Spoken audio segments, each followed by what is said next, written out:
Hi guys, നമുക്കിന്ന് മാങ്ങ പറിക്കാമല്ലോ രാവിലെ തന്നെ. അപ്പോൾ എല്ലാ ദിവസവും പറിക്കാറുണ്ട്. ഇന്ന് ഈ കൊട്ട എടുത്തിട്ട് പോവാവേ. ഇത് ഇന്നലെ പറിക്കിയ മാങ്ങയാണ്. കുറേ കിട്ടിയിട്ടുണ്ടായിരുന്നു. കുറേ എല്ലാം അടുത്തുള്ള വീടുകളിലെല്ലാം കൊടുത്തു. നല്ല പുളിയും അതുപോലെ തന്നെ നല്ല മധുരമുള്ള ഒരു മാങ്ങ, നാട്ടുമാങ്ങയാണെന്ന് തോന്നുന്നു. അപ്പം നമുക്ക് തൊടിയിലോട്ട് പോകാം. വീടിൻ്റെ തൊട്ടടുത്ത് മുട്ടിക്കിടക്കുന്ന ഒരു മാവാട്ടോ. അപ്പോൾ കുറേ മാങ്ങ വീണ് കിടക്കുന്നുണ്ട്. അപ്പം നമുക്ക് വീട്ടിൽ തന്നെ ഉണ്ടാകുമ്പം അതിനൊരു ഇത് കിട്ടില്ല. കുറേ കഴിച്ചാകുമ്പം മടുക്കൂലേ. അപ്പം എൻ്റെ മക്കളൊന്നും അങ്ങനെ കഴിക്കുന്നില്ല. അപ്പം ഞാനും എങ്ങനെ കഴിക്കാറില്ല.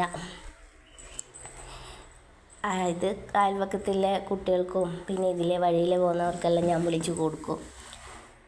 എന്നാലും പെറുക്കാനില്ല കൊണ്ട് ഇൻട്രസ്റ്റ്. പണ്ട് നമ്മൾ മാവിലെല്ലാം കല്ലെറിഞ്ഞല്ലേ. അപ്പോൾ ആ ഒരു ഓർമ്മയിൽ നമുക്ക് കുറേ പെറുക്കി വെക്കാം.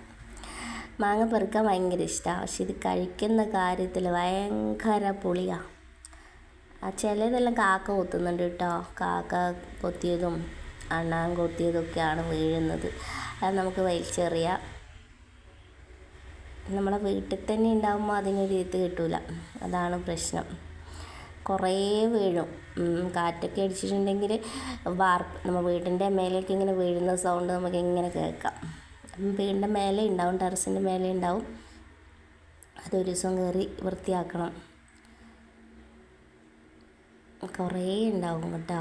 പിന്നെ ഇതിലെ ചേച്ചിമാർ പോവും, തൊഴിലുറപ്പിന് പോകുന്ന അവർക്കെല്ലാം കൊടുത്തു വിടും. ഇതെൻ്റെ മക്കൾ കളിക്കുന്ന സ്ഥലമാണ് കേട്ടോ.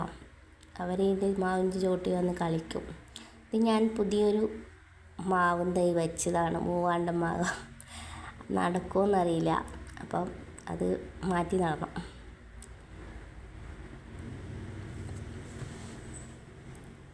ഇത് ഭയങ്കര പുളിയായതുകൊണ്ട് തന്നെ ഈ മാവ് മുറിച്ച് കളയാൻ തോന്നുന്നുണ്ട്. അപ്പോൾ അതുകൊണ്ട് ഞാൻ പിന്നെ പുതിയ മാവ് വെച്ച് നോക്കിയതാണ്. അപ്പോൾ ഒന്നിങ്ങനെ കുഴിച്ചിട്ടാൽ ചിലപ്പം മുളച്ച് നന്നായെങ്കിലോ എന്ന് വിചാരിച്ചിട്ട്. അപ്പോൾ കുറേ മാങ്ങ ഇട്ടിട്ടുണ്ട് ഇന്നും. നമുക്ക് ഇത് മാങ്ങ ഇല്ലാതിരിക്കുമ്പോൾ മറ്റ് വീടുകളിൽ പോയി ചോദിക്കണ്ടേ, അല്ലേ? ഇപ്പം ഇതിനെ പൈസ കൊടുത്ത് വാങ്ങണ്ടേ. ഇതാകുമ്പോൾ നമ്മളെ വീട്ടിൽ തന്നെ ഉണ്ടാകുമ്പോൾ നമുക്ക് കഴിക്കാമല്ലോ. നമുക്കതിൻ്റെ ഒരു വില അറിയില്ല വീട്ടിൽ തന്നെ ഉണ്ടാകുമ്പോൾ. ഇതില്ലാതിരുന്നാലേ നമുക്കത് മനസ്സിലാക്കാൻ പറ്റൂ. അതുകൊണ്ട് മാവ് വെട്ടിക്കളയുന്നില്ല എന്തായാലും.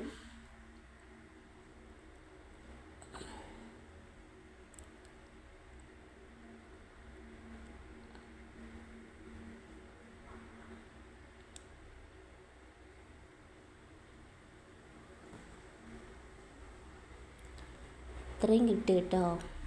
കഴിഞ്ഞു. ഒരു മാവേ ഉള്ളത്. ഇതാണ് നമ്മുടെ മാവ്.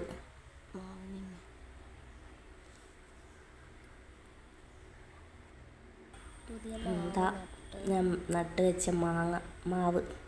ഇത് മാറ്റി നടണം വലുതാവുമ്പോൾ. അപ്പം ഇന്നലത്തെ മാങ്ങയും പിന്നെ അതുപോലെ തന്നെ ഇതിനകത്ത് എടുത്തിടാം, നല്ലത്. ആർക്കെങ്കിലുമൊക്കെ കൊടുക്കാമല്ലോ. പിള്ളേരൊന്നും കഴിക്കുന്നില്ല, അതാണ് പ്രശ്നം. മക്കൾ അവർക്ക് വേണ്ട, പുളിയാണെന്ന് പറയും. പുളിയും മധുരവും ഉണ്ട് കേട്ടോ. നാട്ടുമാവില്ലേ, അതിൻ്റെ വലുതാണെന്ന് തോന്നുന്നു. ഇത് നല്ല വലിപ്പമുണ്ട്. അപ്പം അത് മോശമാണ്. ഇതെല്ലാവർക്കും കൊടുക്കാം. Okay, by.